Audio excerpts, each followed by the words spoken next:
Saya itu dulu. Ya, kita mulai. Kameranya dinyalakan. Silakan kameranya dinyalakan. Tetap semangat ya. Jangan kendor. Insya Allah segala sesuatunya akan indah pada akhirnya.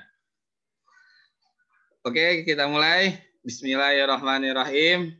Assalamualaikum warahmatullahi wabarakatuh. Waalaikumsalam warahmatullahi wabarakatuh. Oke, sebelumnya tolong kameranya yang masih dimatikan harap dinyalakan.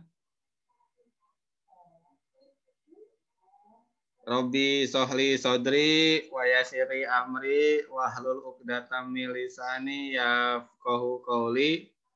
Amma ba'du.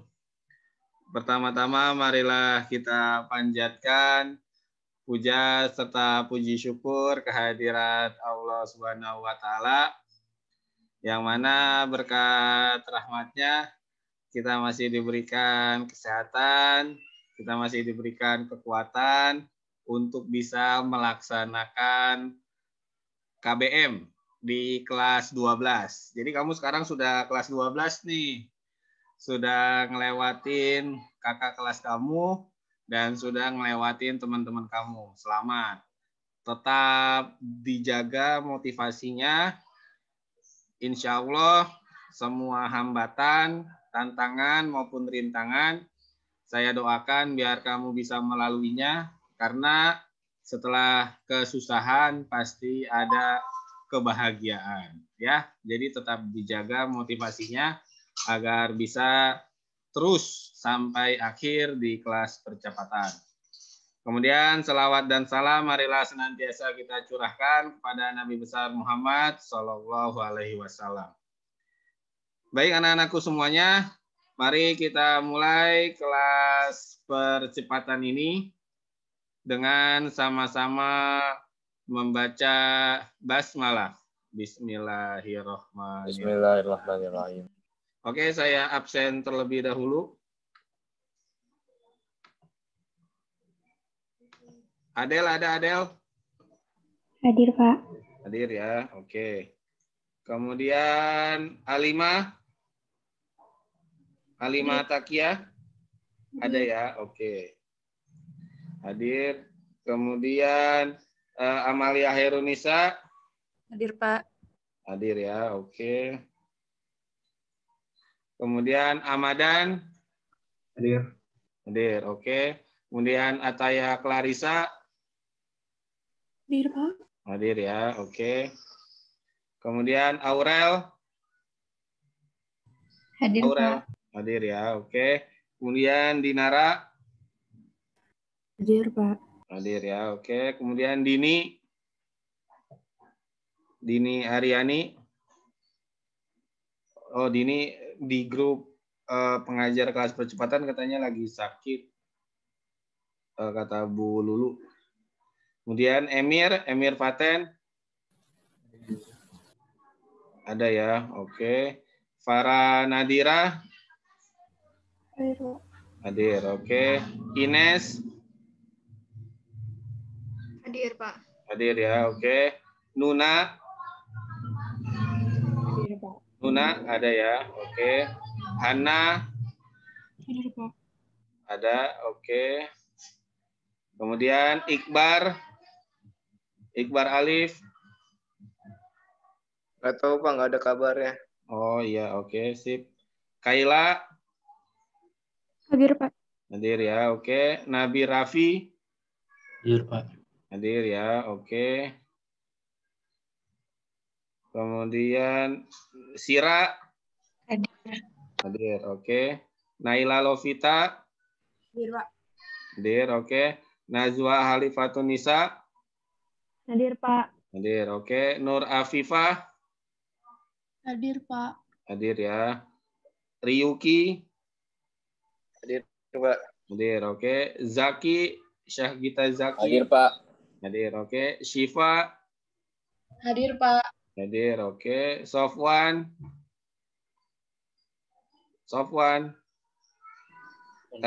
Hadir ya, oke. Berarti yang belum hadir Dini sama Iqbar. Ya, saya foto dulu. Amalia, tolong kameranya dinyalakan. Saya mau foto, mau kirim ke grup. 1, 2, 3. Oke. Ya, untuk kelas 12 sudah saya kirim di Google Classroom. Ini screen sharingnya tentang rencana pembelajaran kita di kelas 12 ini. Jadi, rencananya insya Allah di kelas 12 ini ada 9 pertemuan. Itu rencana, ya kan? Nah, seandainya nanti ada perubahan, nanti akan kita diskusikan di Zoom bagaimana. Nah, pertemuan pertama dan kedua ini bab 1. Jadi untuk kelas 12 materinya hanya ada 4 KD.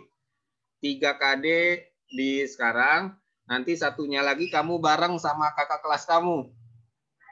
Jadi nanti 1 KD yang terakhir akan kita pelajari di kelas normal sama kakak kelas kamu. Jadi nanti kamu gabung sama kakak kelas kamu ya. Nah, rencananya pertemuan pertama hari ini kita akan membahas bab 1. Besok hari Jumat ya.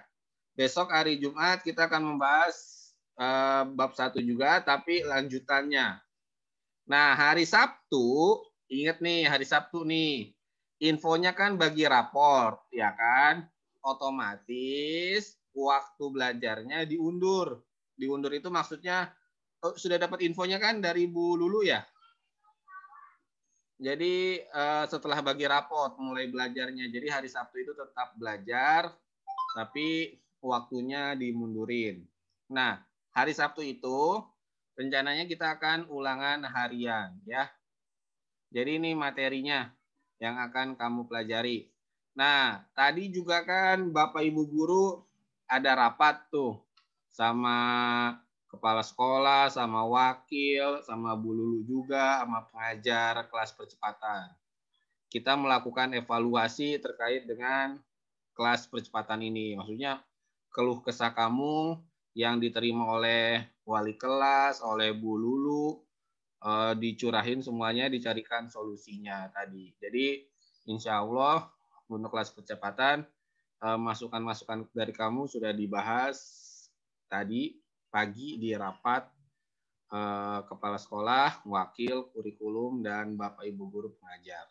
Nah, untuk buku paketnya juga tadi dibahas. Jadi sudah dipesanin ke Pak Syarif, tapi kemungkinan masih dalam proses ya. Mudah-mudahan aja segera datang biar kamu bisa belajar secara optimal. Oke, sampai sini terkait dengan rencana pembelajaran. Ada yang mau ditanyakan? Kalau tidak ada, saya lanjutkan saja. Kita akan masuk ke pembahasan yang pertama, bab 1. Screen sharingnya sudah ada? Sudah, Pak. Sudah, oke. Dapat. Sekarang di kelas 12, di bab 1 ini materinya nggak berat. Ini hanya membahas tentang hak dan kewajiban warga negara. Sehingga masih bisa dilogikakan oleh kamu. Soal-soalnya ataupun materinya pun tidak terlalu berat. Kemungkinan ada beberapa pasal-pasal yang memang akan keluar di ulangan harian Sabtu besok. Nah, yang pertama, kita akan membahas makna hak warga negara. Jadi, pengertian hak adalah segala sesuatu yang harus diperoleh warga negara dari pemerintah atau negara. Contohnya nih, coba saya mau nanya, Sofwan. Assalamualaikum, Sofwan. Iya. Sofwan, suara saya terdengar? Sofwan. Oke, Sofwan belum menjawab. Saya mau ke Afif, Nur Afifah. Afif, ya. Kamu coba berikan satu contoh tentang hak warga negara. Warga negara berhak mendapatkan perlindungan atas negara. Oke. Gimana? Warga negara berhak mendapatkan perlindungan dari negara. Oke, bagus. Hak warga negara yaitu mendapatkan perlindungan. Nah, contohnya yang tadi disebutkan oleh Afif, betul. Jadi, semua warga negara Indonesia itu harus dijamin keamanannya, harus dilindungi hidupnya, haknya, agar bisa aman, tentram, tertib, dan tidak ada kendala. Itu salah satu pengertian dari hak warga negara. Contohnya nih, yang sekarang, yang hari ini terupdate. Joko Widodo, Pak Presiden Jokowi, sudah memberikan statement atau sudah memberikan pernyataan di media massa bahwasanya vaksin COVID-19 akan diberikan secara gratis kepada warga negara Indonesia. Nah, ketika Pak Jokowi memberikan statement seperti itu, berarti Pak Jokowi sudah melaksanakan tanggung jawabnya sebagai presiden untuk melindungi masyarakat Indonesia. Nah, yang namanya hak berarti yang harus kita terima. Siapa yang akan memberikannya? Yaitu pemerintah. Contohnya lagi, kayak kamu nih, sekarang dengan adanya pandemi ini kamu belajarnya lewat Zoom. Nah, berarti pemerintah berusaha untuk memberikan hak untuk murid agar bisa belajar, agar bisa mendapatkan ilmu. Caranya bagaimana? Ya caranya beda-beda.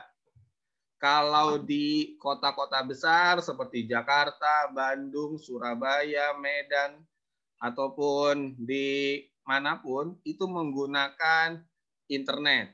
Bisa dengan Zoom meeting, bisa juga dengan Google Meet, ataupun dengan menggunakan video call atau video conference, dan lain sebagainya. Kalau yang wilayahnya ada di daerah perbatasan, maka polanya dirubah. Anak-anak dikumpulin di satu rumah yang dekat, kemudian nanti Bapak Ibu gurunya datang, ngasih pembelajaran, ngasih tugas, kemudian besoknya pindah lagi ke rumah yang lain. Nah, itu adalah bagaimana pemerintah berusaha untuk memberikan hak warga negara. Contohnya lagi, mungkin kamu pernah mendengar kemarin-marin ada yang namanya bantuan langsung tunai. Bantuan langsung tunai itu adalah hak warga negara yang diberikan oleh pemerintah. Jadi, pengertian hak warga negara adalah segala sesuatu yang harus diperoleh warga negara dari pemerintah. Itu definisinya. Tapi kalau mau lebih dipersempit lagi, tinggal kamu analisa saja. Contohnya kayak di Alpus 3.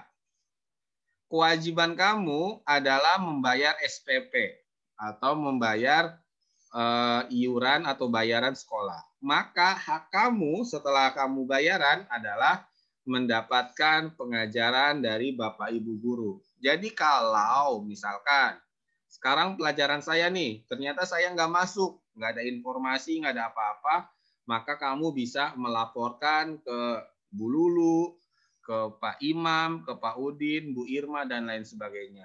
Karena itu adalah hak kamu, ya. Jadi itu pengertian dari hak. Kita lanjutkan lagi. Menurut Profesor Notonegoro, pengertian hak adalah suatu kuasa untuk menerima atau melakukan sesuatu yang semestinya diterima atau dilakukan oleh pihak tertentu dan tidak dapat dilakukan oleh pihak lain. Contohnya yang paling simpel adalah yang tadi saya bilang, di sekolah Alpus 3. Hak kamu adalah mendapatkan materi di kelas percepatan. Seandainya Bapak Ibu gurunya tidak masuk tanpa ada keterangan, maka kamu bisa protes karena hak yang semestinya diterima ternyata tidak diterima. Itu pengertian hak menurut Profesor Notonegoro. Contohnya lagi, misalkan kamu setiap bulan bayar WiFi, tetapi dalam 1 bulan terakhir WiFi-nya ada gangguan terus, maka kamu bisa menuntut ke pihak operator WiFi untuk memperbaiki kinerjanya. Yang paling kelihatan lagi adalah di penerbangan, pesawat terbang. Mungkin kalau kamu sering naik pesawat terbang, sebelum-sebelumnya sudah paham. Ketika ada maskapai penerbangan yang delay lebih dari 2 jam, biasanya nanti akan dapat kompensasi, baik berupa makanan, ataupun kalau sampai seharian dapat akomodasi untuk bisa istirahat, ataupun mendapatkan tiket di lain waktu. Itu namanya hak. Kalau hak seseorang dilanggar, maka dia bisa protes atau bisa melakukan sebuah protes atau sebuah kritikan karena memang haknya dilanggar. Itu pengertian hak menurut Profesor Notonegoro. Nah, hak konstitusional warga negara apa saja? Di sini ada 5 hak konstitusional warga negara. Yang pertama, ada hak yang memang hanya khusus untuk warga negara Indonesia saja. Orang dari luar Indonesia yang tidak menjadi warga negara Indonesia, dia tidak memiliki hak konstitusional, yaitu hak bela negara. Itu adalah hak yang hanya dimiliki oleh warga negara Indonesia saja. Kemudian ada juga hak konstitusional bagi semua orang, tetapi dalam kasus tertentu hanya untuk warga negara Indonesia saja. Contohnya, misalkan mungkin kamu pernah mendengar yang namanya LSM Greenpeace. LSM Greenpeace adalah LSM yang sudah internasional. Hampir di setiap negara itu ada LSM. LSM itu lembaga swadaya masyarakat atau kalau bahasa Inggrisnya NGO, Non-Government Organization.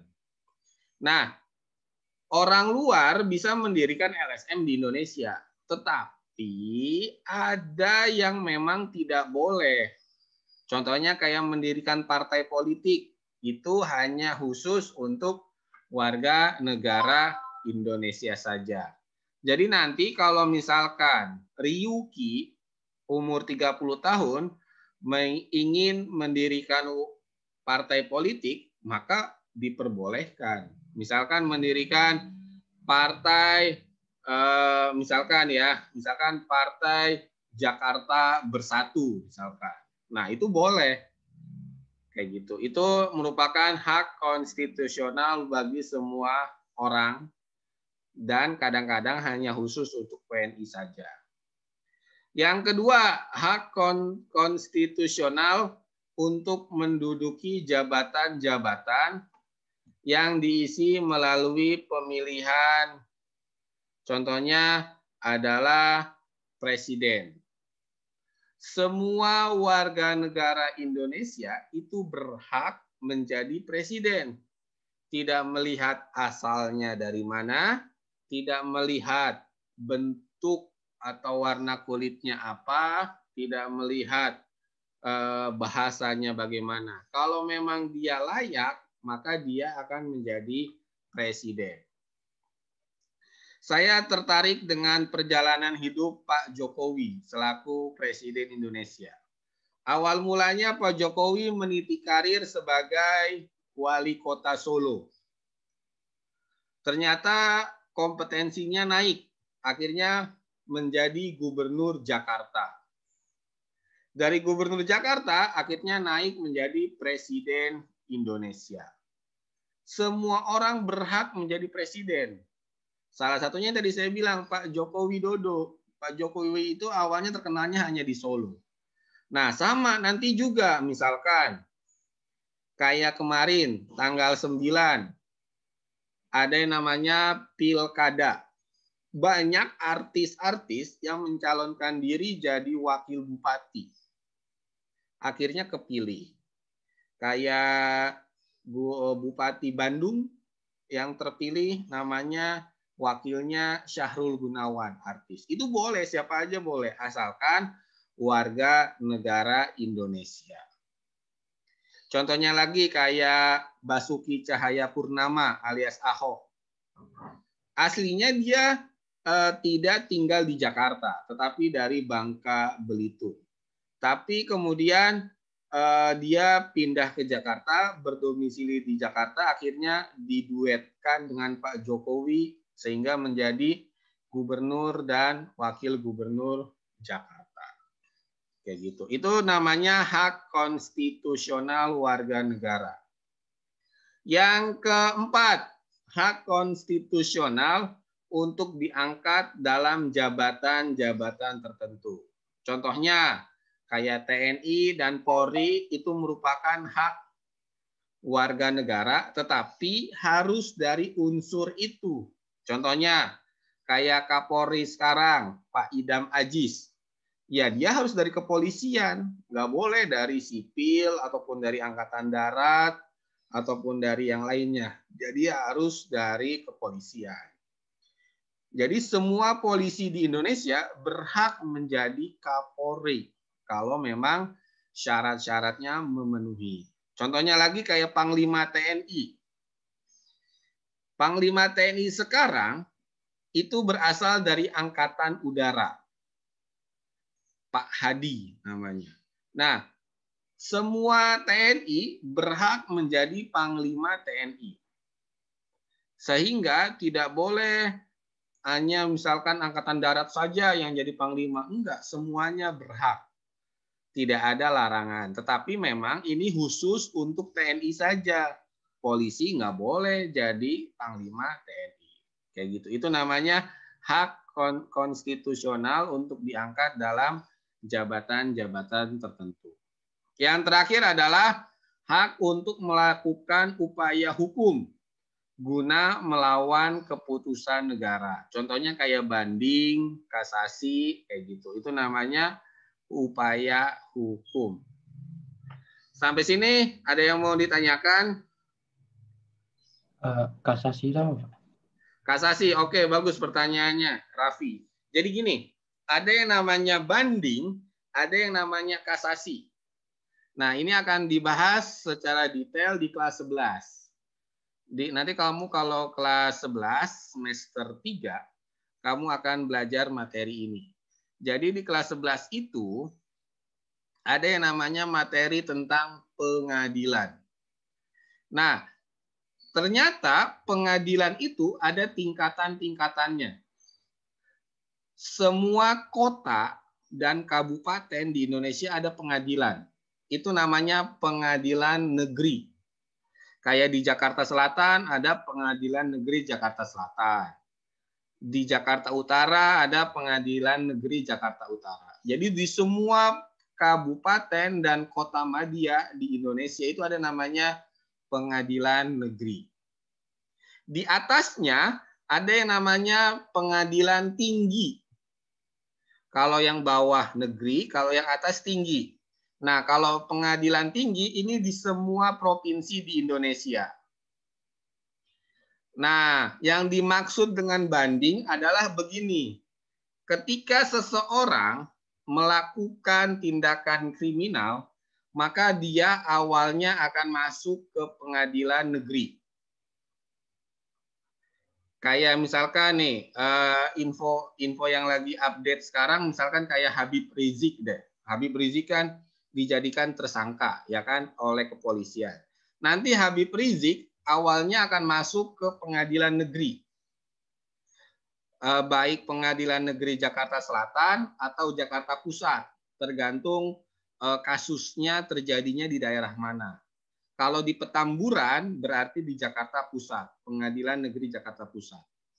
Misalkan, ini misalkan ya, oleh Pengadilan Negeri Jakarta Pusat dinyatakan dihukum 1 tahun penjara. Misalkan, Habib Rizik dengan pengacaranya nggak terima, maka dia naik banding. Naik banding itu artinya naik ke pengadilan di tingkat provinsi, yang disebut dengan pengadilan tinggi. Itu namanya naik banding. Oh, ternyata di pengadilan tinggi DKI Jakarta, Habib Rizik dinyatakan bebas.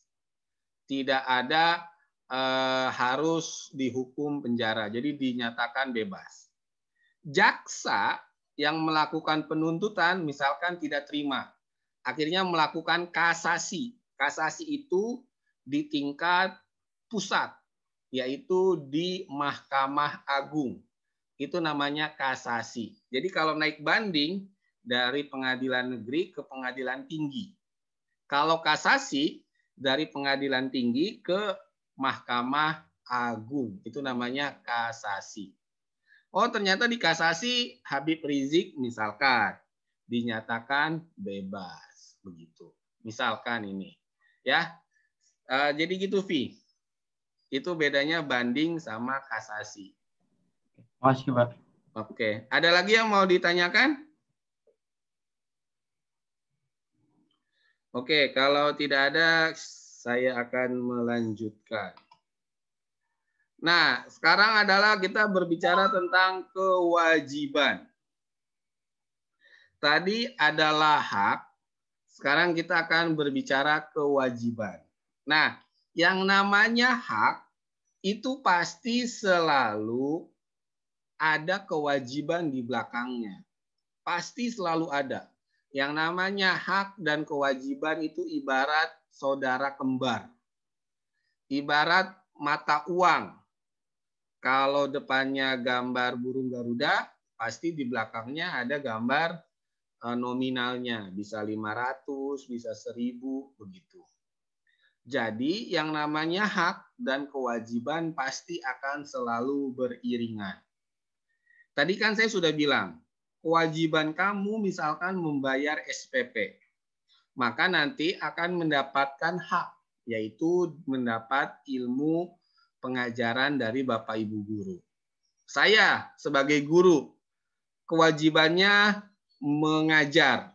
Maka nanti saya akan mendapatkan hak berupa gaji. Itu namanya hak dan kewajiban. Sehingga yang namanya warga negara itu harus seimbang hak dan kewajibannya. Tidak boleh harus selalu menuntut hak tanpa melaksanakan kewajiban. Jadi harus betul-betul seimbang. Nah, ini kita akan membahas definisi kewajiban menurut Profesor Noto Negoro. Pengertiannya adalah beban untuk memberikan sesuatu yang semestinya diberikan secara terus-menerus oleh pihak manapun yang pada prinsipnya dapat dituntut secara paksa oleh pihak yang berkepentingan. Contohnya, misalkan, ini misalkan ya, misalkan Syahgita Zaki makan di Amigos di seberang pagar Al-Azhar, itu ada namanya Amigos. Kalau kamu dari SMP Alpus 1 mungkin sudah akrab dengan Amigos. Jadi kalau nanti kamu masuk ke Al-Azhar ada yang namanya Amigos. Nah, misalkan Syahgita Zaki makan di Amigos, pasti akan dilayani. Misalkan makan mie rebus pakai telur. Awalnya Zaki akan dikasih mie dengan kuah dengan telur. Kemudian minumnya es teh manis. Setelah Zaki mendapatkan makanan, maka hak Zaki sudah dipenuhi. Tinggal Zaki memberikan kewajiban, yaitu berupa membayar mie rebus telur itu. Kalau Zaki tidak membayar, maka bisa dituntut. Karena Zaki sudah melalaikan kewajibannya. Jadi itu yang dimaksud dengan kewajiban. Makanya di beberapa food court atau tempat makan restoran cepat saji, ya restoran cepat saji misalkan kayak KFC atau McD, itu rata-rata mereka akan memesan, kemudian langsung bayar, baru makan. Karena kenapa? Agar kewajibannya dilakukan dulu. Jadi kan kamu kalau ngantri di KFC atau McD biasanya kan mesan anu nanti akan dapat. Kemudian langsung bayar kan. Barulah makan. Nah, itu hak dan kewajiban.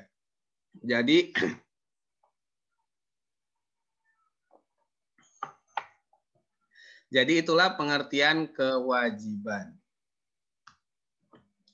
Kemudian menurut KBBI, ini info aja ya. Untuk kelas 11 di semester 3. Semester 3 itu nanti. Kamu kan baru dapat semester 4 kan. Semester 3 itu nanti. Biasanya suka ada yang namanya studi banding. Atau kita biasa kenalnya namanya studi lapangan. Jadi nanti kamu akan datang ke sebuah tempat, kemudian kamu akan meneliti tentang daerah itu. Nah, biasanya nanti akan selalu berkaitan tentang KBBI, Kamus Besar Bahasa Indonesia. Misalkan kamu meneliti tentang peran masyarakat dalam membaca Al-Quran. Jadi nanti pengertian peran menurut Kamus Besar Bahasa Indonesia adalah apa-apa.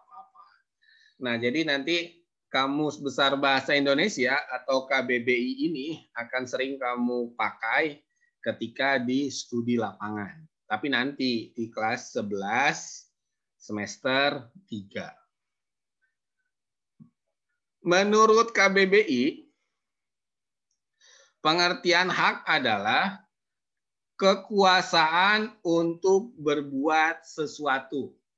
Itulah yang disebut dengan hak.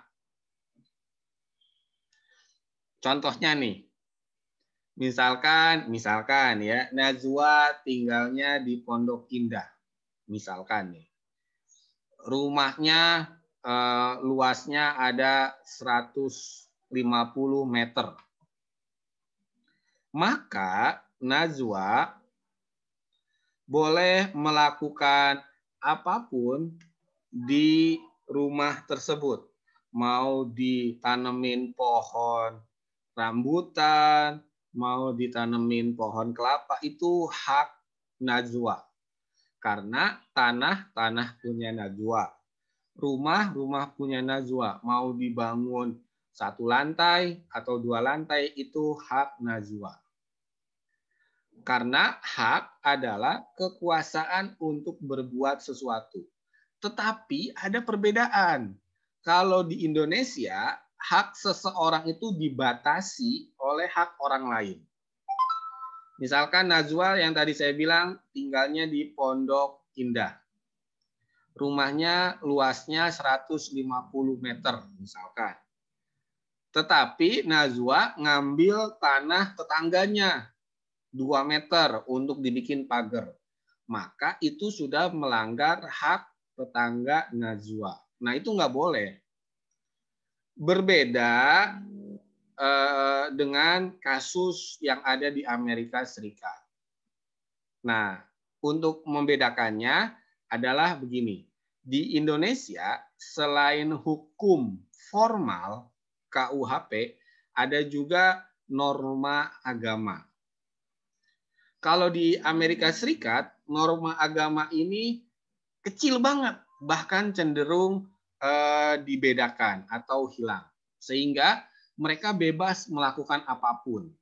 Contohnya, ya saya yakin kamu sudah paham lah kalau nonton-nonton film, misalkan ketika sudah berumur 17 tahun, mereka bisa melakukan apapun yang mereka mau. Seperti misalkan gonta-ganti pasangan ataupun yang lain. Itu hak yang ada di Amerika Serikat dan tidak akan diproses. Tetapi akan diproses kalau misalkan ada laporan. Nah, berbeda dengan di Indonesia, kalau di Indonesia ada aturannya, tidak boleh melakukan hal-hal seperti itu karena terkait dengan norma agama. Jadi kalau di Amerika kebebasannya penuh, kalau di Indonesia itu dibatasi. Contohnya lagi yang kemarin ramai itu, bulan kemarin, yang Charlie Hebdo. Jadi di Perancis ada karikatur Nabi yang memang tidak layak menurut saya untuk dipublikasikan. Tapi oleh Presiden Perancis itu dianggap kebebasan. Padahal itu jelas-jelas melanggar atau menyakiti hati umat Islam. Jadi hak di Indonesia itu akan berbeda dengan hak yang ada di negara-negara liberal atau negara-negara barat. Kemudian kewajiban menurut KPBI adalah keharusan atau kewajiban yang harus dilakukan. Itulah yang disebut dengan kewajiban menurut Kamus Besar Bahasa Indonesia. Sampai sini paham? Ada yang mau ditanyakan? Halo, Assalamualaikum. Udah capek belum? Iya, gimana? Kalau paham, Pak. Paham ya? Gampang ya? Oke.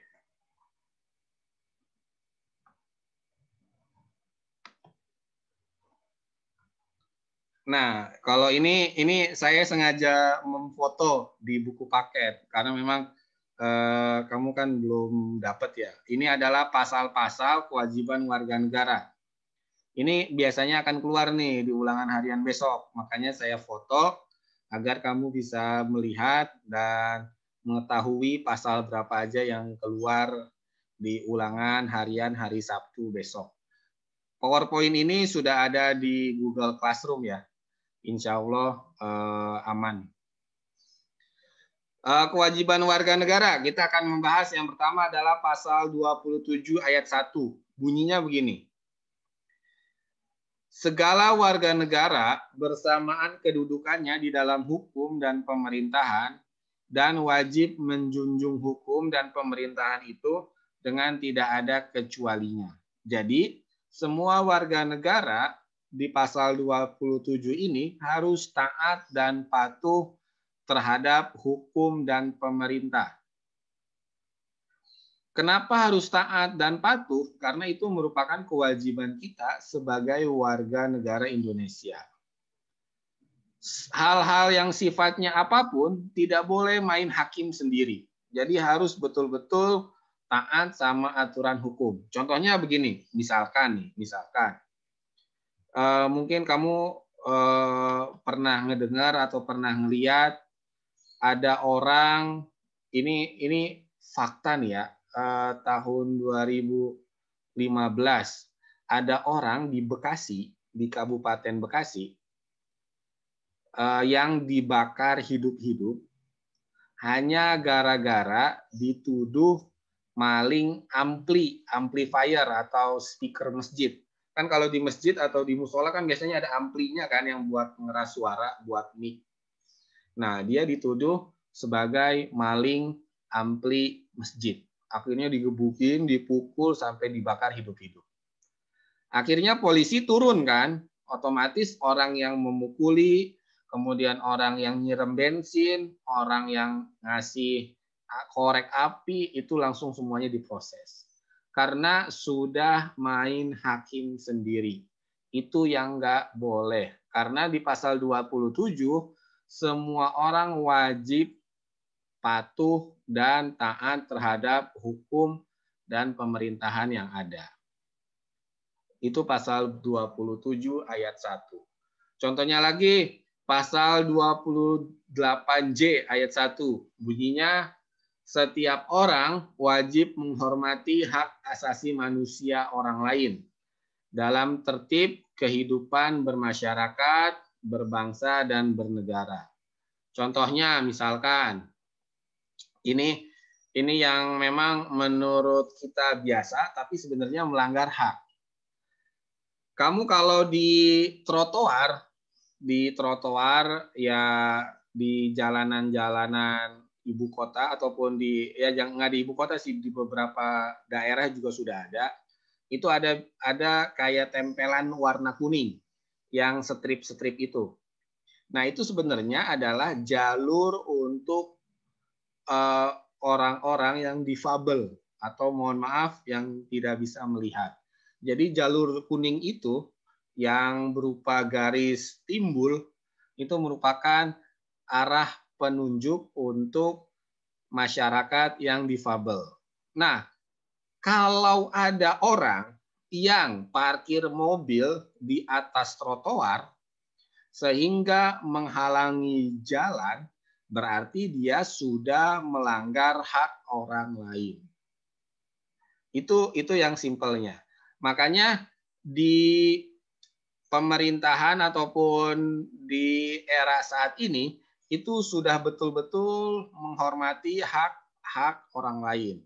Kamu kalau naik lift itu biasanya di tombol lift itu ada huruf braille atau huruf untuk masyarakat difabel. Kemudian kenapa jembatan busway itu panjang? Karena untuk orang yang naik kursi roda. Begitu. Kemudian kalau kamu naik kereta api atau KRL ya, atau komuter atau naik busway, biasanya ada kursi prioritas. Itu pun untuk menghormati hak orang lain. Nah, itu adalah kewajiban warga negara. Nah, ini yang memang agak penting lah. Jadi ada yang namanya nilai ideal, ada yang namanya nilai instrumental, dan ada yang namanya nilai praksis. Bedanya di mana? Kalau nilai ideal itu yang bersumberkan Pancasila. Dari sila pertama ke satu, kedua, ketiga, keempat, kelima. Itu nilai ideal. Ada lagi nilai instrumental. Kalau nilai instrumental itu ada undang-undang dasar, ada undang-undang, ada perpu, atau turunannya, atau aturannya. Jadi kalau nanti di pertanyaan, misalkan, pasal 27 Undang-Undang Dasar 1945, itu termasuk nilai ideal, instrumental, atau praksis. Berarti jawabannya adalah instrumental. Sehingga kalau ada pertanyaan yang berbau pasal-pasal, berarti itu nilai instrumental. Kalau nilai praksis, berarti nilai keseharian yang bisa kamu ambil contoh-contohnya. Itu namanya nilai praksis atau nilai keseharian. Definisi ini gimana? Paham atau enggak?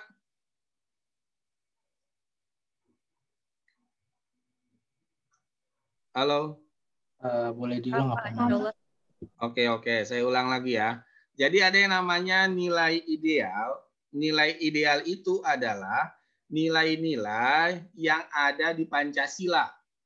Dari sila pertama, kedua, ketiga, terus sampai sila kelima. Itu namanya nilai ideal. Kemudian kalau nilai instrumental itu nilai yang berbentuk aturan atau peraturan. Itu namanya nilai instrumental. Kalau nilai praksis berarti nilai dalam keseharian. Contohnya nih. Kamu misalkan ini contoh faktanya yang gampang. Contohnya begini. Kamu masuk belajar di kelas percepatan jam 7.00. Kemudian karena ada acara keluarga, kamu izin ke Bu Lulu. Bu, saya izin jam pertama tidak bisa hadir. Nah, jam kedua otomatis kamu masuk kan? Pak, saya baru bisa hadir karena tadi ada acara keluarga. Oh ya udah nggak apa-apa, yang penting kamu sudah izin. Nah itu termasuk nilai praksis, nilai keseharian. Kalau nilai instrumental, contohnya begini. Di aturan sekolah ada bunyinya seperti ini. Murid yang belum bayaran, maka dia tidak bisa ikut PAS, penilaian akhir semester. Itu namanya nilai instrumental, nilai aturan. Contohnya lagi nilai ideal. Misalkan di Pancasila itu sila pertama adalah ketuhanan yang Maha Esa. Berarti semua warga negara Indonesia harus memiliki agama. Itu namanya nilai ideal. Jadi kalau nilai ideal itu nilai yang ada di Pancasila, kalau instrumental itu terkait aturan, kalau praksis, kenyataan, atau fakta di lapangan. Bagaimana? Sampai sini? Paham? Ya, Pak. Coba paham. Makasih, Pak. Paham ya? Oke. Ada lagi yang mau ditanyakan? Oke, saya mau nanya ini biar hak kamu tidak terabaikan. Kita belajar sampai jam berapa? 1:30. 1:30, oke. Saya khawatir nanti kamu ada ngelewat batas waktu, nanti saya melanggar hak. Kemudian kita akan berbicara tentang hak dan kewajiban warga negara dalam nilai ideal Pancasila. Kita akan berbicara tentang nilai ideal Pancasila. Sila pertama. Coba saya mau, ini ntar ada chat dulu nih sebentar. Oke, toilet. Contohnya adalah sila pertama. Ketuhanan yang Maha Esa. Berarti nilai idealnya adalah pengakuan dan keyakinan bangsa Indonesia terhadap Tuhan yang Maha Esa. Semua warga negara Indonesia harus punya keyakinan terhadap Tuhan yang Maha Esa. Kalau kita Muslim berarti kepada Allah Subhanahu wa Ta'ala. Sehingga orang-orang yang tidak memiliki agama berarti dia sudah melanggar nilai ideal ini.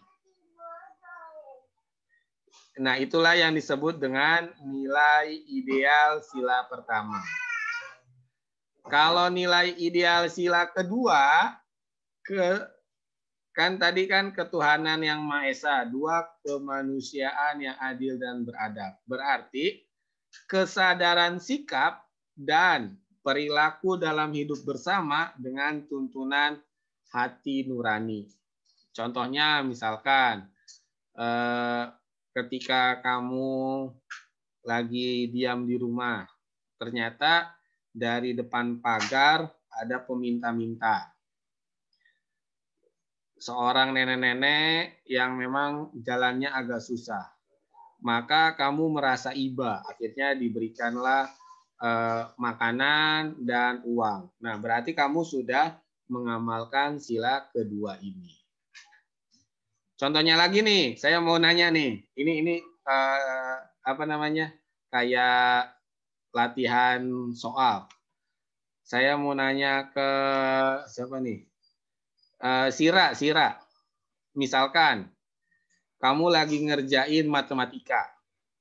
Kemudian misalkan ini ya, misalkan Alimah nanya, Sira, ulangan nomor 1 jawabannya apa? Akhirnya kamu ngasih tahu jawabannya A. Itu berarti kamu mengerjakan nilai ideal Pancasila atau melanggar nilai ideal Pancasila, ngasih contekan. Melanggar. Melanggar. Kenapa melanggar, Sira? Karena ngasih contekan. Oke, ya. Jadi yang namanya hidup bersama yang sesuai dengan sila kedua itu tidak harus selamanya menolong itu baik. Ada juga kadang-kadang ketika kamu ngasih misalkan contekan itu belum tentu baik untuk teman kamu karena memang itu sudah tidak sesuai dengan aturan yang ada. Kemudian sila ketiga, unsur pemersatu antar warga dengan semangat rela berkorban. Ya di bab kemarin di kelas 11 kita kan sudah bahas tentang persatuan dan kesatuan. Bagaimana warga negara Indonesia dari Sabang sampai Merauke itu mau mengakui negara Indonesia sehingga mereka rela berkorban, baik jiwa, raganya, harta bendanya untuk bangsa Indonesia. Saya punya cerita nih. Coba, ada yang tahu nggak? Kapal terbang Indonesia pertama kali itu belinya pakai uang negara atau pakai uang siapa? Aceh, Pak. Nah, ya, jadi betul. Kapal terbang pertama Indonesia itu yang membeli bukan negara Indonesia, tapi masyarakat Aceh.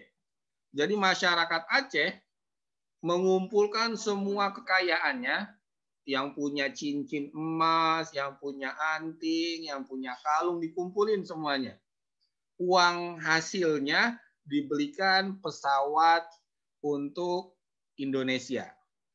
Berarti orang Aceh pada masa itu sudah betul-betul melaksanakan nilai ideal Pancasila. Semangat rela berkorbannya sangat-sangat luar biasa. Contohnya lagi, misalkan kalau kamu pernah melihat tentang perjuangan seorang, ada yang namanya sebentar. Ada seorang tokoh Indonesia yang sekarang tinggalnya di Jepang. Dia dokter yang memang ahli dalam otak manusia. Jadi namanya saya lupa, tapi dia sangat ahli atau sangat expert di dalam mengobati kepala manusia.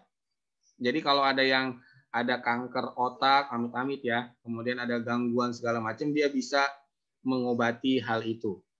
Nah, dia ditawari menjadi warga negara Jepang, tapi ditolak karena memang dia masih cinta sama negara Indonesia. Ya, tidak jauh-jauh kayak almarhum Pak Habibie. Almarhum Pak Habibie pun sama. Dia ditawari oleh negara Jerman untuk menjadi warga negara Jerman, tapi dia menolak. Karena betul-betul sangat cinta terhadap negara Indonesia. Walaupun Pak Habibie itu jadi presiden paling sebentar di Indonesia, tetapi cinta sama negaranya sangat-sangat luar biasa. Kemudian sila keempat, praktik demokrasi dalam kehidupan berbangsa dan bernegara. Ya mungkin kamu waktu pemilu 2019 kemarin sudah paham. Ada kubu 01, ada kubu 02 yang saling gontok-gontokan atau yang saling adu statement. Nah, ketika Pak Joko Widodo menang, akhirnya Pak Prabowo diambil untuk jadi Menteri Pertahanan. Kenapa diambil untuk menjadi menteri? Karena ingin Indonesia ini kembali damai. Tidak lagi ada gangguan-gangguan politik. Sehingga menjadi negara yang kuat lagi. Walaupun memang kadang-kadang kalau kamu sering ngelihat Twitter atau ngelihat Instagram, ada saja yang masih beradu argumen antara sisa-sisa Pilpres 2019 kemarin. Seharusnya ketika Pilpres sudah selesai, ya sudah. Kita harus menghargai keputusannya. Seandainya masih belum menerima, ya tinggal dibawa ke Mahkamah Konstitusi. Jadi itu sila keempat. Sila kelima, adanya perlindungan dan jaminan sosial bagi masyarakat Indonesia. Maksudnya adalah bagaimana negara betul-betul bisa menjaga dan merawat masyarakat Indonesia. Karena masyarakat Indonesia ini tidak selamanya atau tidak semuanya ada di kategori mapan. Ada juga di kategori yang kurang. Ini contoh nih, fakta nih. Kamu pernah ngedengar suku anak dalam nggak di Jambi? Jadi di Provinsi Jambi itu hutannya kan masih banyak tuh di Jambi. Ada suku namanya suku anak dalam. Dia itu tinggalnya di hutan di Jambi. Nah, mereka bekerjanya ya di hutan itu. Kayak berburu binatang untuk dimakan, kemudian melihat ada tanaman hutan untuk dimakan begitu. Nah, ketika adanya penebangan liar atau illegal logging, otomatis hutan di Jambi mulai berkurang. Binatang buruannya pun berkurang. Alhasil, mereka kelaparan. Akhirnya pemerintah datang membantunya. Caranya akhirnya mereka mulai direlokasi. Relokasi itu ditaruh di rumah-rumah di pinggir hutan. Jadi mereka akan bisa ke hutan, tapi di satu sisi mereka bisa berkebun sendiri. Menanam ubi, menanam singkong, dan lain sebagainya. Jadi betul-betul ada perlindungan dan jaminan bagi masyarakat Indonesia. Contohnya lagi, mungkin kamu pernah ngedengar yang namanya BPJS. Ketika orang Indonesia sakit, maka akan ditanggung oleh BPJS. Tetapi ingat, ada kewajibannya juga untuk membayar BPJS. Dan kadang-kadang tidak semua obat ditanggung oleh BPJS. Tetapi sejauh ini pemerintah sudah berusaha untuk bisa memberikan perlindungan dan jaminan sosial bagi masyarakat Indonesia. Sampai sini paham? Paham, Pak. Paham ya. Insya Allah masih bisa dilogikakan. Nah, ini hak dan kewajiban warga negara dalam nilai instrumental Pancasila. Yang tadi saya kasih tahu bahwasannya nilai instrumental adalah nilai-nilai yang berupa pasal-pasal. Jadi kalau ada pasal-pasal berarti itu nilai instrumental. Ya, kamu nggak usah bingung, nggak usah khawatir. Yang namanya nilai instrumental adalah nilai yang bunyinya pasal-pasal. Baik di Undang-Undang Dasar, Undang-Undang, ataupun peraturan pemerintah. Contohnya nih ya. Ada yang namanya sekarang peraturan pemerintah. Semua masyarakat Indonesia kalau mau keluar rumah wajib memakai masker. Kalau ketahuan tidak menggunakan masker, nanti akan dikenai sanksi sosial. Bisa disuruh nyapu jalan raya, bisa disuruh push up, ataupun didenda. Kemudian, contohnya lagi, yang sekarang lagi hangat. Pulau Pulau Dewata itu rencananya wisatawan akan dibuka lagi. Jadi dari luar negeri, dari Indonesia boleh datang ke Bali. Asalkan dites terlebih dahulu. Tes COVID-19 terlebih dahulu, baik PCR ataupun swab ataupun yang lainnya. Itu adalah nilai instrumental, nilai aturan yang ada di dalam undang-undang ataupun Pancasila.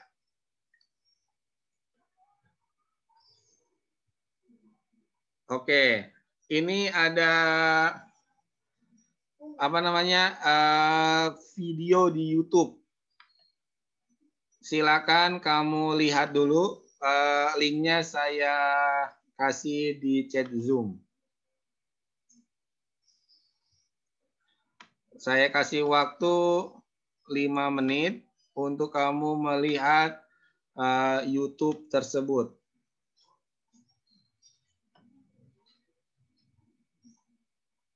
Silakan, dan saya nanti akan minta tanggapan kamu tentang YouTube tersebut.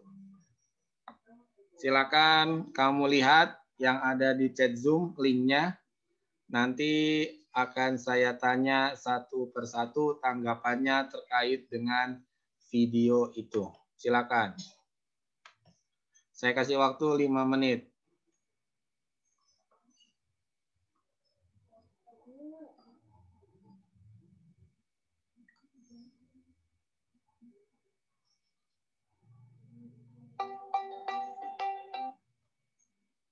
Halo, Assalamualaikum. Iya.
Gimana? Sudah nonton YouTube-nya? Belum, Pak. Belum, oke. Belum, Pak. Iya, iya.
Sofwan, kamu kameranya kenapa, Nak? Dimatiin.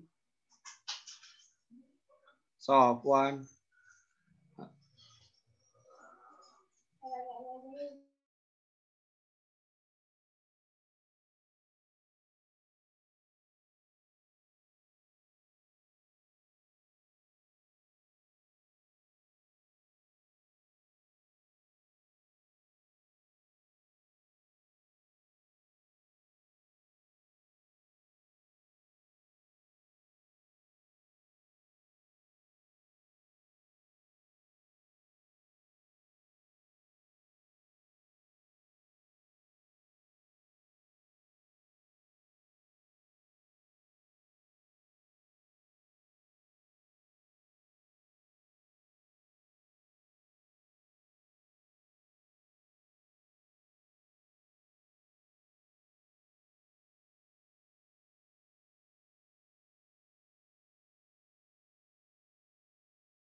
Sudah nontonnya? Itu dari Kumparan. Kumparan itu kayak Detikcom lah, hampir sama. Itu memang fakta yang memang terjadi di Indonesia. Kan kalau di Indonesia itu kalau kamu tahu pajaknya namanya pajak progresif ya. Progresif itu nambah. Kalau punya satu motor, pajaknya misalkan sekian. Nanti kalau punya 2 motor akan naik tuh, akan nambah pajaknya. Itu namanya pajak progresif. Nah, apalagi ini mobilnya mobil mewah, otomatis pajaknya juga ampun, gila-gilaan, parah. Nah, itu yang terjadi. Ya. Oke, yang mau saya tanyakan, coba saya mau nanya ke Naila. Menurut Naila, dari video YouTube tadi, apa yang bisa kamu ambil dari video itu? Ambil gimana, Pak? Maksudnya pendapat kamu tentang orang-orang yang melakukan pengambilan nama. Ya, mereka cuma ini sih, Pak, kayak manfaatin orang doang. Karena kan yang korban-korbannya kan orang-orang menengah ke bawah kan yang nggak tahu apa-apa. Iya. Yang mereka dikasih duit ya udah kayak buat makan. Oke. Terus jahatin kayak gitu. Oke, itu pendapat kamu bagus. Ya, karena memang kan yang saya tanyakan pendapat, jadi tidak akan saya salahkan. Karena memang pendapat itu setiap orang boleh mengutarakan. Dan dari video YouTube tadi, memang itu sangat kelewatan ya, karena KTP orang yang tidak tahu apa-apa diambil, ternyata tiba-tiba orang tersebut didatangi oleh petugas pajak harus membayar berapa puluh juta, kayak gitu. Nah, itu kasus. Ada juga yang lebih parah nih, tapi saya nggak memperlihatkan videonya ke kamu. Jadi ada orang, dia kerja di perusahaan. Bosnya itu nyuruh dia tanda tangan. Nih, kamu tanda tangan. Dia tanda tangan aja. Ternyata tanda tangan itu yang dimanfaatkan untuk melakukan tindakan korupsi. Akhirnya dipanggil kan sama KPK, ditanya, saya nggak tahu apa-apa, Pak. Saya cuma cleaning service. Nah, akhirnya di situ terkuaklah bahwasanya dia hanya dimanfaatkan oleh atasannya. Sampai masuk ke kepolisian, KPK segala macam.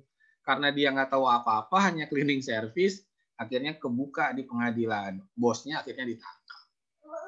Oke, yang berikutnya saya mau nanya ke siapa nih?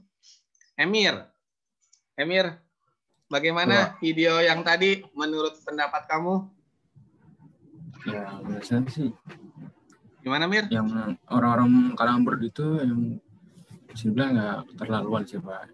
Terlaluan. Kan orang masyarakat menengah bawah nggak tahu apa-apa. Terus mereka mau beli mobil, seharusnya dia juga mempunyai uang buat bayar pajak dong. Oke. Sudah gitu. Oke, bagus. Satu lagi, biar pas 3. Saya mau ke siapa nih? Aurel. Gimana menurut kamu dari YouTube tadi? Menurut saya itu merugikan yang dimanfaatin oleh yang tadi orang menengah ke bawah itu. Iya. Tadi aja makan udah susah, Pak. Gimana kalau misalkan dia disuruh bayar pajak yang mobil mewah itu? Oke, ya bagus. Berarti kenapa saya suruh nonton, kemudian saya suruh berpendapat? Karena kelas 12 ini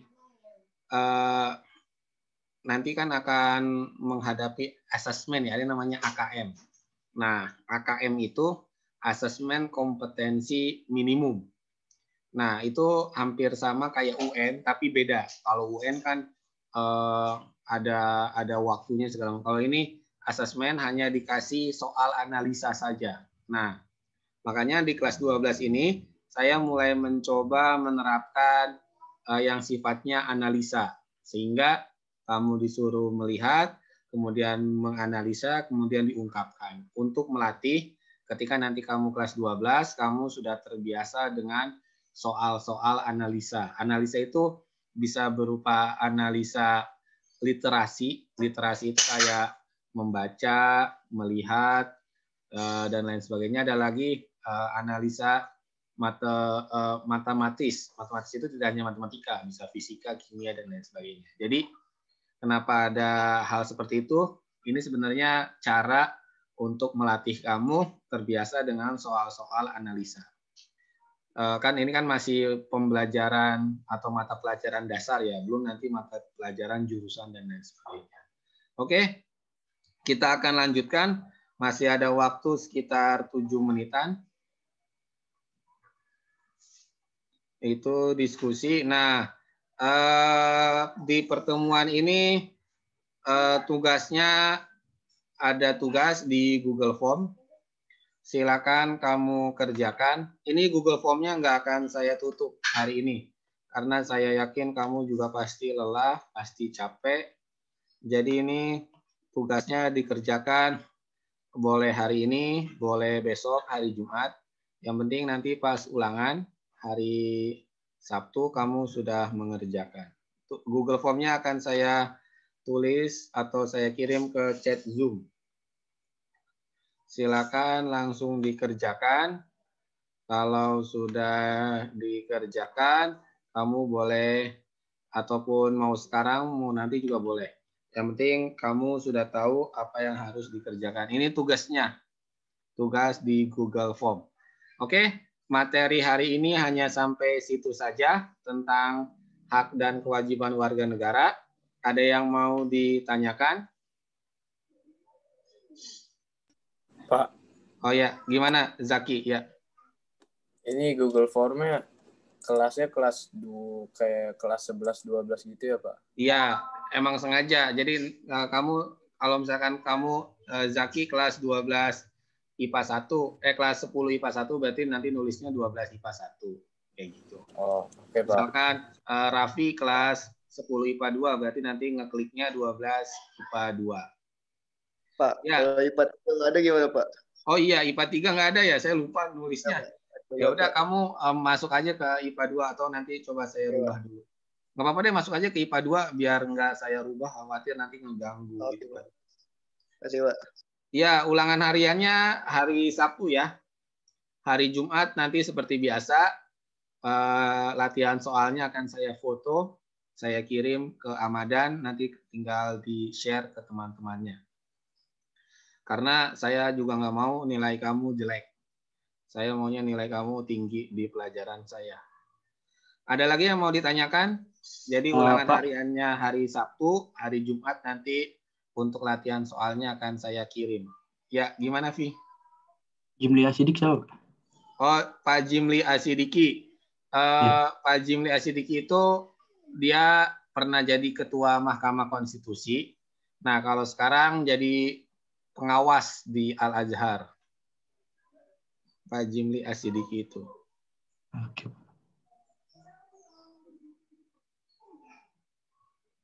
Ada lagi yang mau ditanyakan?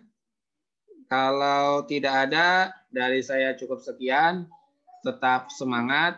Insya Allah kamu bisa melaluinya. Jaga kesehatan, jangan sampai ngedrop. Karena hari Kamis, Jumat, Sabtu kamu agak padat. Dari saya cukup sekian. Wassalamualaikum warahmatullahi wabarakatuh. Waalaikumsalam. Terima kasih, Pak. Assalamualaikum warahmatullahi wabarakatuh. Terima kasih banyak, Pak. Iya.